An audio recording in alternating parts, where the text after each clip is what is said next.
Louvado seja nosso Senhor Jesus Cristo.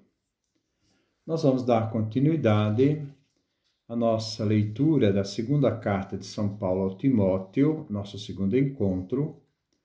É o capítulo 2, do versículo 1 ao versículo 13. Vamos fazer primeiro esta nossa leitura, 2 de 1 a 13. O bom soldado de Cristo. Você, porém, fortifique-se sempre na graça que está em Jesus Cristo. O que você ouviu de mim na presença de muitas testemunhas, transmita-o a homens de confiança, que por sua vez estejam em grau de ensiná-lo a outros. Participe dos sofrimentos como bom soldado de Jesus Cristo. Ao se alistar no exército, ninguém se deixará envolver pelas questões da vida civil, se quiser satisfazer a quem Deus o alistou no regimento. Do mesmo modo, um atleta não receberá a coroa se não tiver lutado conforme as regras. O agricultor que trabalha deve ser o primeiro a participar dos frutos. Procure compreender o que estou tentando dizer, e o Senhor certamente lhe dará inteligência em todas as coisas. Louvor ao Marte. Lembre-se de que Jesus Cristo, descendente de Davi, ressuscitou dos mortos. Esse é o meu evangelho, e por causa do qual eu sofro a ponto de estar acorrentado como um malfeitor. Mas a palavra de Deus não está algemada. É por isso que tudo suporto por causa dos escolhidos, para que também eles alcancem a salvação que está em Jesus Cristo, com a glória eterna. Essas palavras são corretas. Se com ele morremos, com ele viveremos. Se com ele sofremos, com ele reinaremos. Se nós o renegamos, também ele nos renegará. Se lhe formos infiéis, ele permanece fiel, pois não pode renegar a si mesmo. Este é o texto da segunda carta de Paulo a Timóteo, que nós vamos refletir. Capítulo 2, do versículo 1 ao versículo 13. Versículo 1. Você, porém, isto é, Timóteo, fortifique-se sempre na graça que está em Jesus Cristo. Paulo exorta a Timóteo que ele deve procurar ser santificado na graça que se encontra em Cristo Jesus. Diante da iminente morte de Paulo e as ameaças dos heréticos, Paulo suplica que Timóteo esteja firme na fé e seja fiel ao depósito recebido. Timóteo deve ser forte, não perder o ânimo, não se deixar intimidar. Essa referência para resistir às ameaças é o fundamento em Jesus Cristo, na graça que foi recebida dele. Fé é resistência. É aquilo que sustenta as pessoas para enfrentar as dificuldades e nunca se deixar ser vencidas por elas. Versículo 2. O que você ouviu de mim na presença de muitas testemunhas, transmita-o a homens de confiança, que, por sua vez, estejam em grau de ensiná-lo a outros. Timóteo deve transmitir o que ele recebeu por tradição oral de Paulo. Paulo transmitiu a mensagem de forma pública. É uma proclamação pública, nada na surdina, na presença de muitas testemunhas. Paulo não escondeu nada da sua mensagem. Essa tradição deve ser passada a homens de confiança, fiéis, e que sucessivamente ensine a outros para garantir a integridade do Evangelho, evitando a impureza da heresia que destrói a fé. A heresia quer mudar o depósito de fé. Versículo 3. Participe dos sofrimentos como bom soldado de Jesus Cristo. Timóteo, segundo a exortação de Paulo, deve enfrentar as lutas e dificuldades como um soldado que luta. O cristão vem comparado a um soldado que está numa luta constante para manter a integridade da doutrina da fé. Esta luta implica também suportar sofrimentos.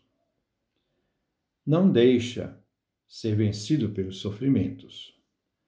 Deve participar do sofrimento de Jesus Cristo e aceitar com coragem toda a humilhação e qualquer contrariedade que possa vir da pregação do Evangelho. Versículo 4. Ao se alistar no exército, ninguém se deixará envolver pelas questões da vida civil, se quiser satisfazer a quem o alistou no regimento. Paulo faz uma analogia da vocação cristã com o alistamento no exército. Aquele que se alista no exército deixa de lado as questões da vida civil, pois ao se alistar, deve satisfazer a vontade e a obediência de quem o alistou para o exército. Assim, o cristão que se alistou e se tornou um soldado de Cristo, deixa de lado a vida deste mundo para poder satisfazer a Cristo, que o alistou neste exército. Um soldado que está servindo o exército deve entregar-se totalmente à sua obrigação e empenhar com todas as forças e estar livre de todos os negócios, e assim, servindo bem, irá contentar o chefe do exército, cujo serviço está. Timóteo deve servir sua vocação, agradando a Jesus Cristo. Versículo 5. Do mesmo modo, um atleta não receberá a coroa se não estiver lutando conforme as regras. O lutador que vai competir na arena só receberá do juiz, no caso aqui Deus, a coroa da vitória, se ficar apegado às regras da luta e não as transgredir. Timóteo, na pregação do Evangelho, não pode trilhar seus próprios caminhos na pregação da Boa Nova de Jesus Cristo. Não é um caminho de vaidade, que muitas vezes as pessoas fazem esse caminho da sua própria vaidade e pagam um custo muito alto, porque ao invés de anunciar a Cristo, eles querem anunciar a si mesmo. Ele não pode, em circunstância nenhuma, por proibição, alterar o depósito da fé, nem fazer concessões aos homens, mas manter fiel à vontade e instruções de Jesus Cristo. Versículo 6. O agricultor que trabalha deve ser o primeiro a participar dos frutos. O trabalhador trabalha exaustivamente para colher os frutos do campo. Nada consegue sem trabalho duro. Timóteo não deve temer trabalhos duros, nem medir esforços, nem fadigas, mas dedicar inteiramente com todas as forças à missão apostólica. Assim, quem trabalha pode comer. Então, assim, a pessoa que trabalha pode comer. Terá direito de comer, como da grande colheita da vinda de Cristo. Esses 3 versículos, 4, 5, 6, têm um crescente. Primeiro, vocação de Timóteo. Ele entrou para uma luta no exército de Cristo e deve ser obediente a Cristo e não preocupar com outras coisas. O que vestir, o que comer, preocupações da vida civil. Segundo, deve lutar segundo as regras para atingir a coroa da vitória. Deve ser fiel à missão que Cristo lhe conferiu, sem nada mudar do que recebeu. A mensagem não é de Timóteo, mas é de Cristo, e deve ser mantida integralmente. mantendo assim a doutrina do depósito da fé. Terceiro, depois de árduo trabalho, o cristão não pode ser alguém que não trabalhe. Aí poderá desfrutar do fruto semeado da eternidade. Versículo 7. Procure compreender o que estou tentando dizer. E o Senhor certamente lhe dará inteligência em todas essas coisas. Paulo deixa agora a meditação de Timóteo. Ele deve confiar em Deus, que dará inteligência e discernimento em todas as coisas que se tem para resolver. E que essas coisas serão exigidas dele durante o ministério exercido pelo próprio Timóteo. Louvor ao martírio. Lembrem-se de que Jesus Cristo, descendente de Davi, ressuscitou dos mortos. Esse é o meu evangelho. Paulo exorta Timóteo à memória. E deve recordar sempre de Jesus Cristo, descendente de Davi. Faz referência à humanidade de Jesus. É a humanidade assumida pelo Filho de Deus em Maria, que ressuscitou. Este é o evangelho de Paulo. Aquele que foi crucificado é o ressuscitado. Não há outro, é o mesmo. Descendente de Davi, na humanidade, e Filho de Deus, na eternidade. Versículo 9. É por causa do qual eu sofro, a ponto de ser acorrentado como malfeitor. Paulo sofre as consequências de ser fiel ao Evangelho, por ele pregado. Chegou até o ponto dele, que é um homem justo, correto e fiel a Jesus Cristo, ser acorrentado na cadeia e tido por malfeitor. Versículo 10. É por isso que tudo suporto por causa dos escolhidos, para que também eles alcancem a salvação que está em Jesus Cristo, com a glória eterna. Paulo afirma que ele está acorrentado por causa de Cristo e do Evangelho. Mas ele suporta todo o sofrimento e humilhação por causa dos cristãos escolhidos, os eleitos, a fim de que esses escolhidos possam atingir a salvação. Toda a vida de Paulo é para que os cristãos escolhidos possam alcançar a salvação. É por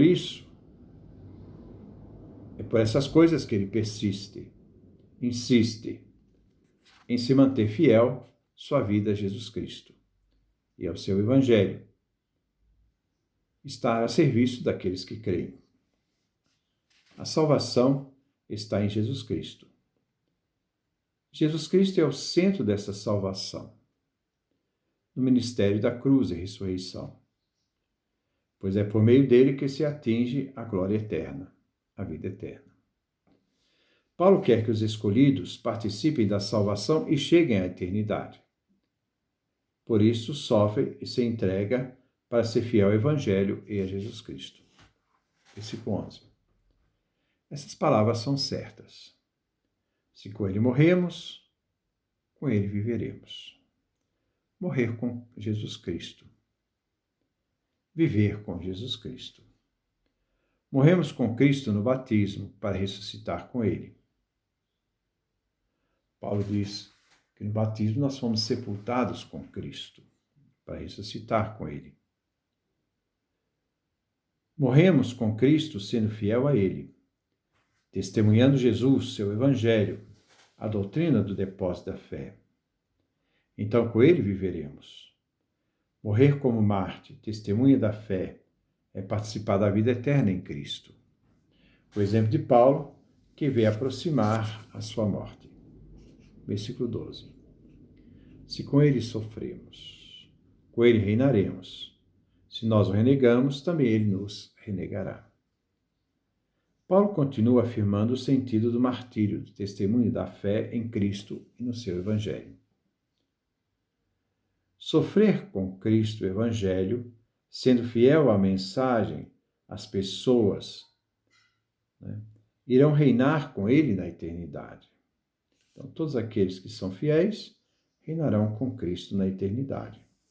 Sofrer por Cristo nos lembra Jesus Cristo, que diz: quem perde a sua vida por causa de mim, do Evangelho, vai salvá-la.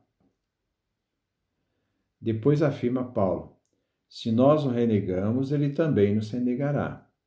Aquele, porém, que me renegar diante dos homens, eu também o renegarei diante de meu Pai que está nos céus. Nós vemos no Evangelho de Mateus, capítulo 10, versículo 33. Versículo 13. Se lhe formos infiéis, ele permanece fiel, pois não pode renegar-se a si mesmo. Jesus Cristo é fiel. Ele não pode deixar sua própria palavra e natureza divina. Se o cristão lhe é infiel, Cristo responde sendo fiel. A fraqueza e a infidelidade do cristão encontram em Jesus o fiel amor que perdoa, na insondável misericórdia de seu Senhor Jesus Cristo. Jesus Cristo será sempre fiel, mesmo que um dia lhe sejamos infiéis. Ele não pode negar aquilo que ele é. Isto é, ele é Deus. Deus é fiel à sua promessa e à sua aliança. Se assim não fosse, estaria negando a sua própria divindade. Que Deus nos dê a sua graça, a sua bênção, sua face resplandeça sobre nós. Paz e bem para todos.